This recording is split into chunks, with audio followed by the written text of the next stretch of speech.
강림절, 우리 교회 달력으로 우리가 교회 달력을 이제 영성의 달력이라 그러는데, 이 강림절은 첫 시작을 의미하는 첫 번째 절기입니다. 그래서 세상은 내년 1월 1일이 새해지만은 엄격히 따지면 예수 믿는 우리들에게는 오늘이 새해의 출발인 것입니다. 그래서 우리 기독교의 영성 달력은 강림절로 시작을 해서 그 다음에 렌트로 가고 사순절로 가고, 그리고 이제 사순절에서 펜티코스트 오순절로 옮기고, 그렇게 해서 이제 1년이 이렇게 돌아가게끔 되어 있습니다. 그러니까 오늘은 굉장히 뜻있는 날인 것입니다, 우리들에게는. 근데 이 강림절을 영어로 애드벤트라고 부릅니다. 애드벤트라고 하는 뜻은 오심, 커밍과 비지테이션, 방문이라고 하는 그런 의미를 갖고 있습니다. 그래서 이 강림절에는 우리 주 예수 그리스도의 오심을 기대하고 준비하는 기간인 것입니다. 베들레헴의 그 초라한 마구간에서 오신 예수님의 탄생을 축하하고, 또 우리 자신을 돌아보면서 우리는 또한 예수님의 탄생으로 약속된 모든 것의 성취로서 예수님이 다시 오시는 재림을 또한 기대하는 것입니다. 기독교는 그럼 언제부터 이 강림절을 지켜오고 있는가? 우리가 현재 말하는 이제 강림절이라는 말도 쓰고 대강절, 대림절 다양하게 쓰고 있습니다. 근데 이 성탄 준비를 하는 이 강림절은 역사적인 자료에 의하면은 서기 380년 경부터 시작되어서 지금 오늘에 이르고 있는 것입니다. 굉장히 역사적으로 전통이 오래된 것입니다. 이 강림절의 이제 대표적인 색깔은 보라색입니다. 그래서 이제 교회 보라색이고, 저도 이게 이 스톨, 이게 장식품이 아니라 사실은 이게 소의 멍에를 뜻하는 것입니다. 예.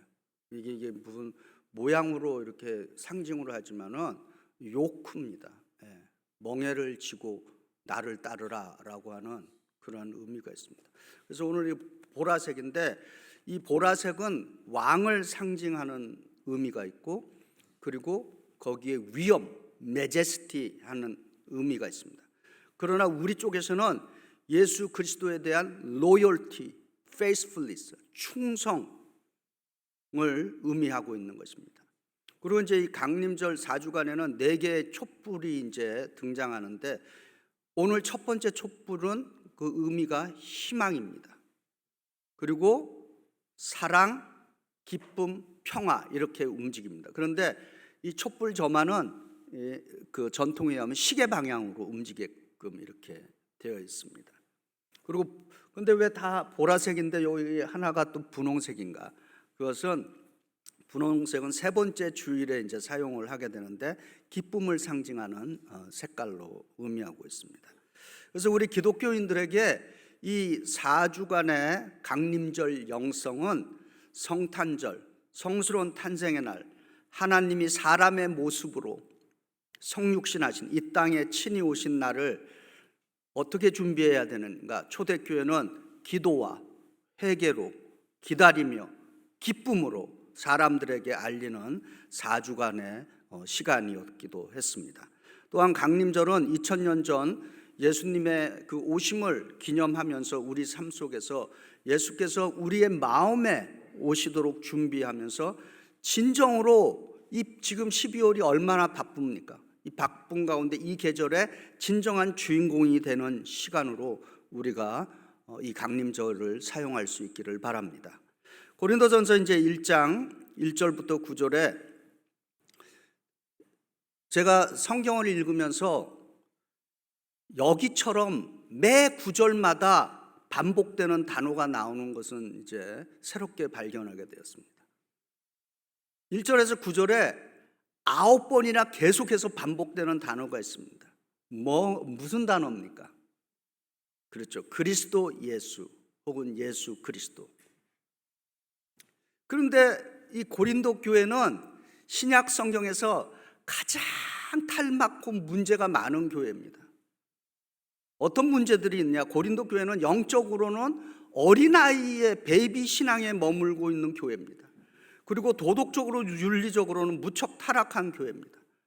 그리고 교회 사역의 행정적으로는 바울파가 있었고 베드로파가 있었고 아볼로파가 있었고 예수파가 있는 분열과 분파가 있는 교회입니다. 근데 왜 이런 말 많고 탈 많은 교회가 신약 성경의 이 정경에 들어와 있는가라고 하는 질문을 우리가 해보게 됩니다. 그런데 이 교회를 향해서 이 고린도전서 1장 1절부터 9절에 사도 바울은 매 구절마다 예수 그리스도라고 하는 그 단어를 계속 사용하면서 우리에게 가르쳐주는 메시지가 있습니다. 교회의 문제나 인생의 문제가 생겼을 때 과연 예수 믿는 우리가 무엇을 어떻게 해야 할지 지금 사도 바울이 말씀으로 가르치고 있는 것입니다. 다시 말해서 바울은 너희 교회에 문제가 있느냐? 교회에 어려움이 있느냐? 어떻게 해야 하느냐? 그리고 너의 인생에 지금 어려운 문제 속에 있느냐? 그럴 때 사도 바울은 지금 이 말씀을 통해서 인생의 고통과 어려운 문제가 있는 곳에, 교회에 어려움이 있는 곳에 다른 거 필요 없고 예수 그리스도를 모시고 와서 예수 그리스도로 모든 문제를 해결하라, 이렇게 가르치고 있는 것입니다. 할렐루야. 그런데 우리들의 실상은 어떠하느냐라고 하는 것입니다. 우리들의 삶의 그 현실은 어떠냐라고 하는 것입니다. 우리 특별히 한국 기독교인들에게 가장 예수를 믿지만은 여전히 떨쳐버리지 못하는 것이 하나 있습니다. 이 연말 연시가 되면은 가장 또 많이 찾아보는 곳이 있다는 것입니다. 뭘 것 같습니까? 역술인을 찾아가는 거예요. 그래서 실제로 역술인들이 하시는 말씀이니까 그런가 보다 이제 하는데 그럴 것 같아요. 당신들 고객에 많은 분들이 예수 믿는 사람들이라는 것입니다.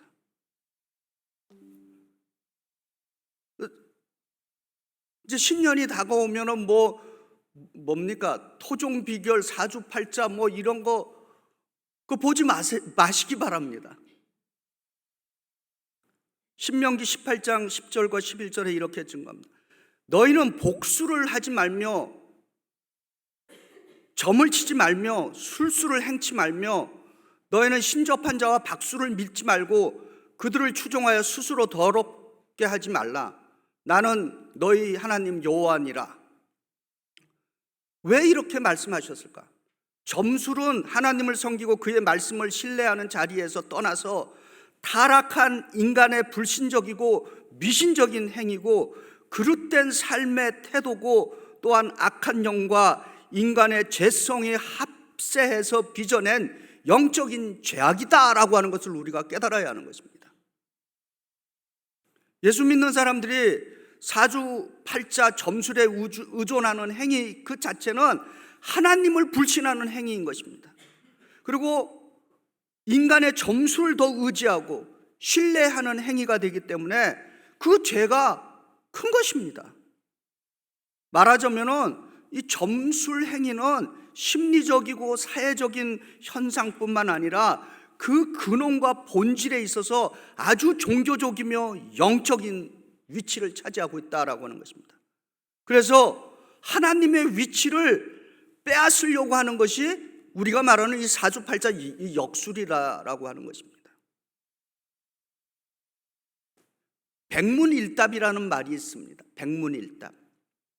한자 수고죠.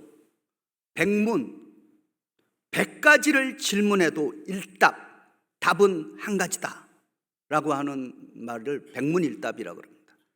그럼 한번 제가 이 백문일답을 한 몇 가지 예만 들겠습니다. 질문하면 여러분이 한번 답해 보시기 바랍니다. 자신 있게 답해 보시기 바랍니다. 우리 인생의 주인은 누구십니까? 예수 그리스도 이렇게 나오셔야죠. 두 번째입니다. 우리 교회의 주인은 누구십니까? 네, 하나를 하시니까 백을 깨우치십니다. 세 번째, 우리의 구세주는 누구십니까? 우리의 희망은 누구십니까? 그러니까 이렇게 질문을 해서 한 가지 답변이 나오는 것을 우리가 백문일답이다라고 하는 것입니다. 예수 그리스도는 우리 인생의 백문일답이 되는 분이시다라고 하는 것입니다. 바울은 예수 그리스도를 통해서 오늘 이 시대의 교회와 예수 믿는 우리들에게 지금 해답을 던지고 있습니다. 첫 번째로 고린도전서 1장 2절에 고린도에 있는 하나님의 교회 곧 그리스도 예수 안에서 거룩하여지고 성도라 부르심을 받는 자들과 또 각처에서 우리의 주 곧 그들과 우리의 주 되신 예수 그리스도의 이름을 부르는 모든 자들에게 이렇게 증거하고 있습니다. 바울은 교회에 대해서 말할 때 고린도에 있는 하나님의 교회라 이렇게 말합니다. 바울은 고린도 교회 이렇게 얘기하지 않고 고린도에 있는 하나님의 교회. 이 말씀을 우리 베이사이드 연합감리교에다 적용하면은 지금 바울의 가르침을 적용하면 이렇게 되는 거죠. 베이사이드에 있는 하나님의 교회이다라고 하는 것입니다. 그러니까 교회의 의미가 굉장히 넓어지는 것입니다. 우리는 이제 연합감리교 목사로서 이제 안수를 받고 이제 매해 이제 파송을 이제 받을 때 꼭 그렇게 얘기합니다. 이렇게 얘기하죠. 이용보 목사님, 우리는 당신을 베이사이드 연합감리교에 파송합니다. 이렇게 얘기하지 않습니다. 우리는 당신을 베이사이드에 파송합니다. 이렇게 하는 것입니다. 그러니까 우리가 생각하는 요 건물의 요런 교회에서 큰 의미의 교회관을 갖도록 하고 있습니다. 그래서 요한 웨슬레 목사는 이렇게 말했습니다. 세계는 나의 교회이다. 그래서 영어로 The world is my parish 라고 하는 어마어마하게 폭넓은 교회관을 가진 것입니다. 그런데 우리가 교회를 이제 생각할 때 과연 어떤 마음이 듭니까? 베이사이드 연합감리교회 이렇게 생각해 보실 때 어떤 느낌을 받습니까?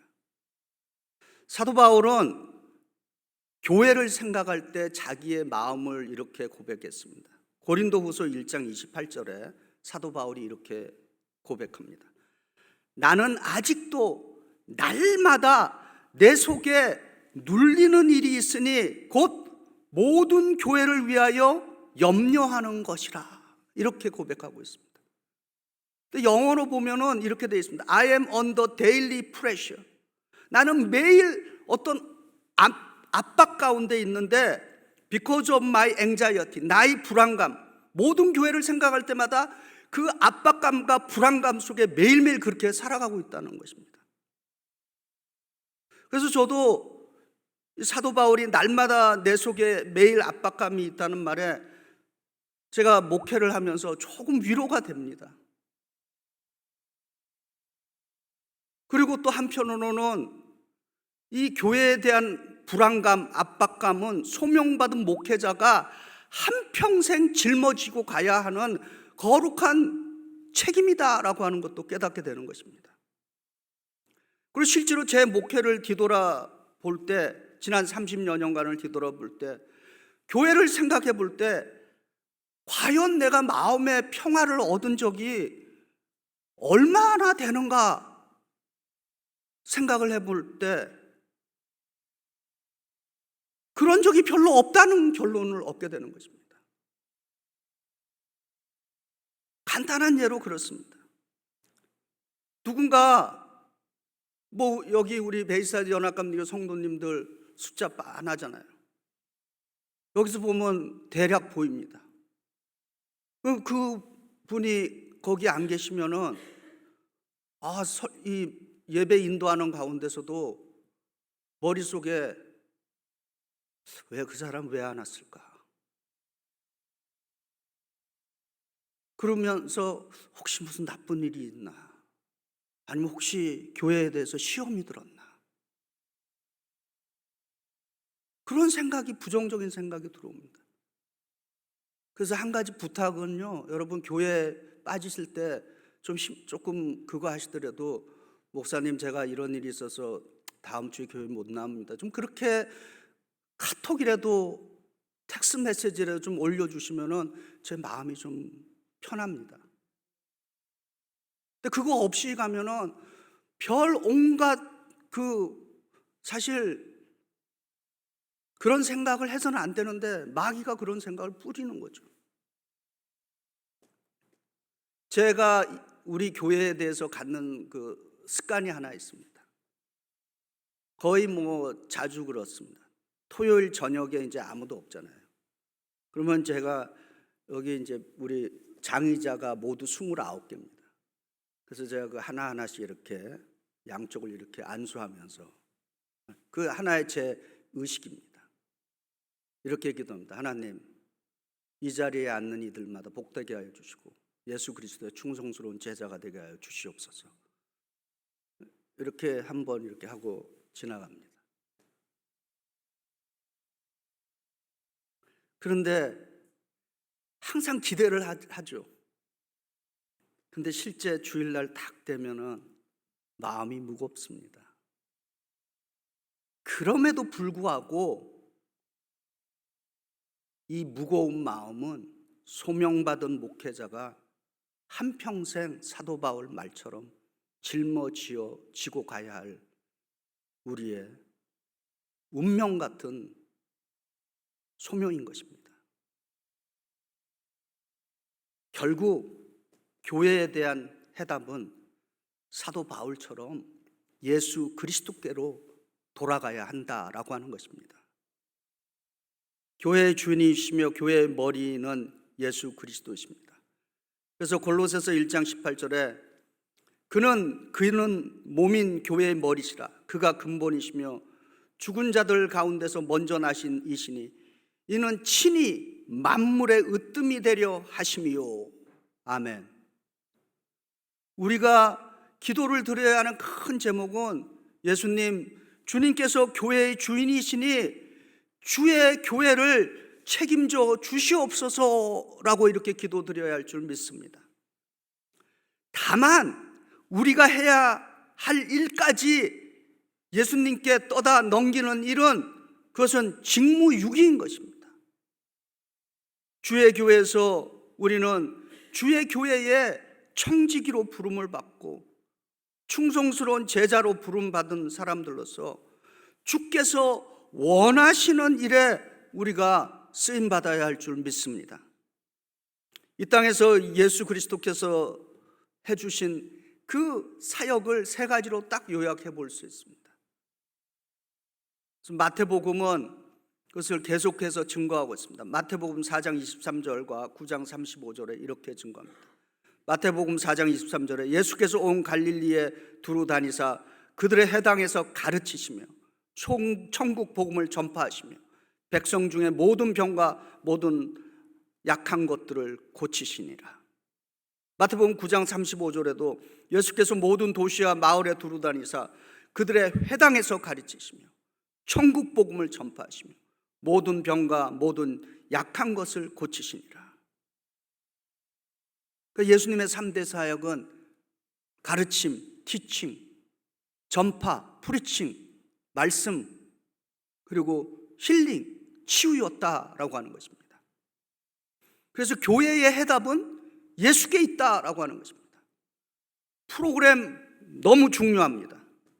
우리가 예수의 이름으로 이곳에서 행하는 모든 일들 너무 중요합니다.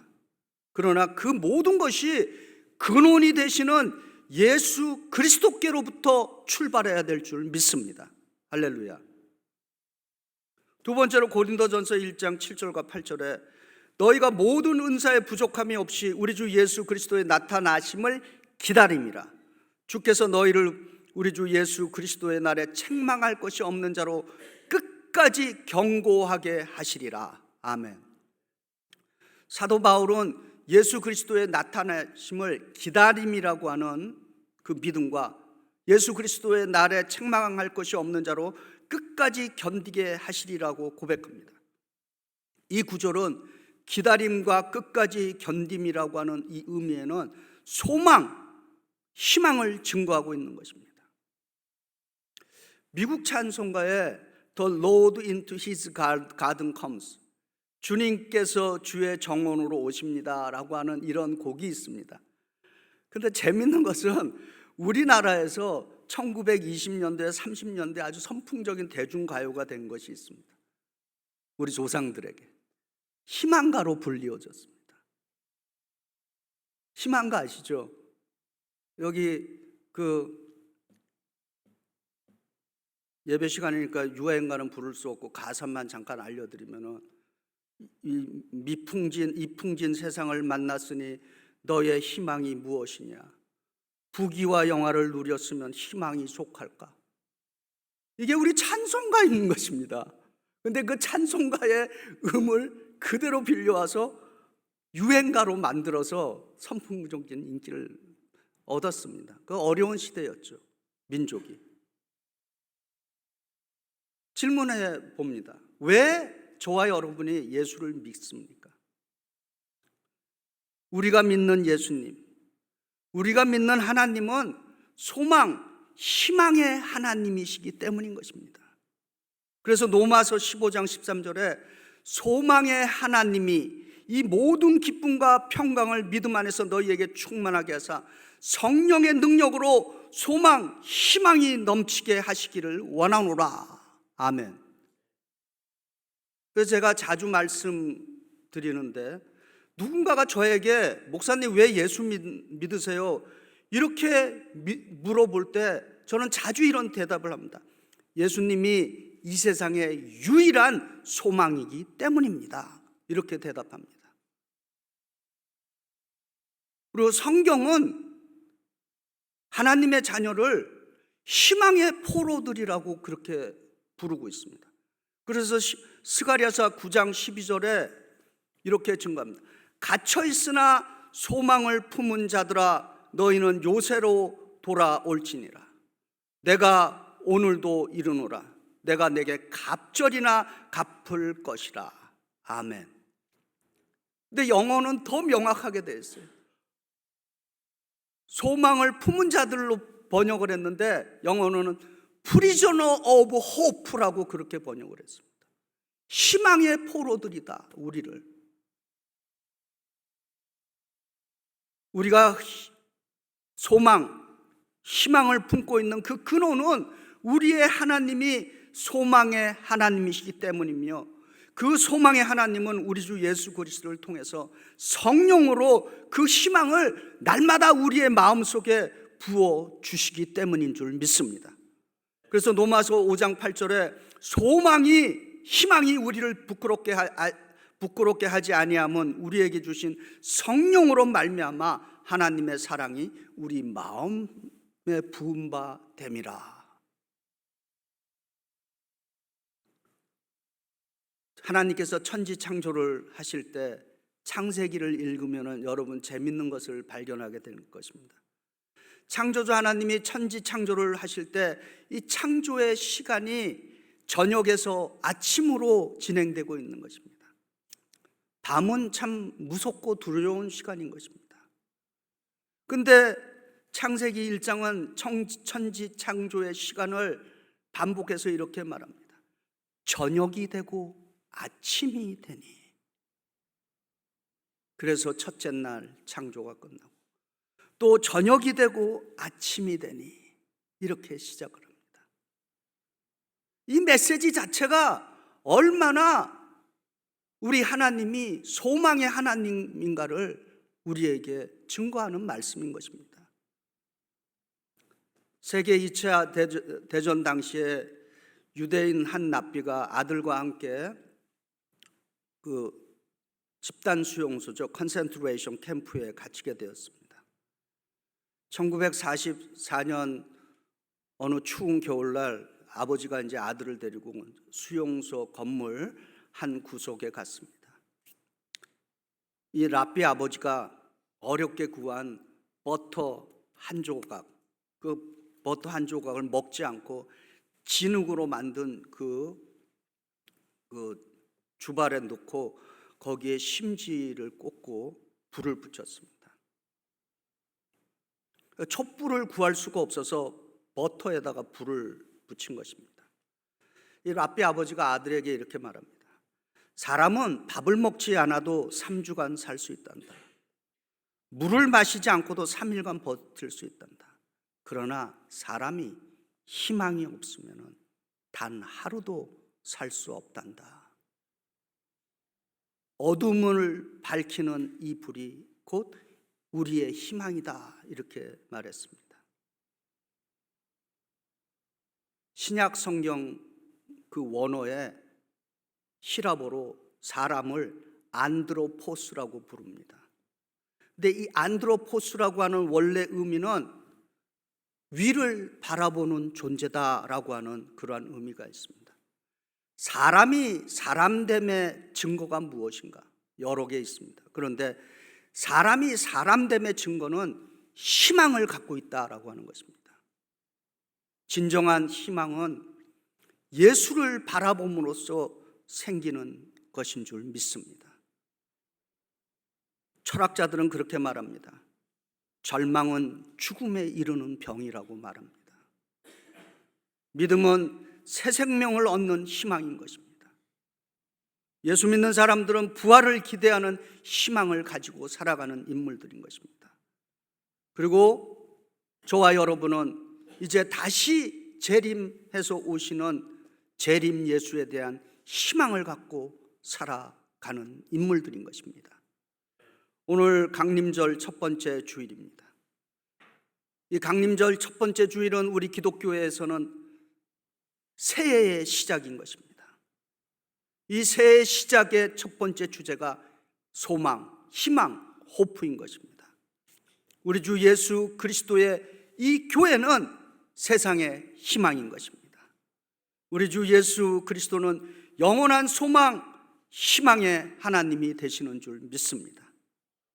예수께서 우리에게 희망을 주듯이 이 성탄의 계절에 우리도 그 누군가에게 예수님의 희망을 나눌 수 있기를 주의 이름으로 축복합니다.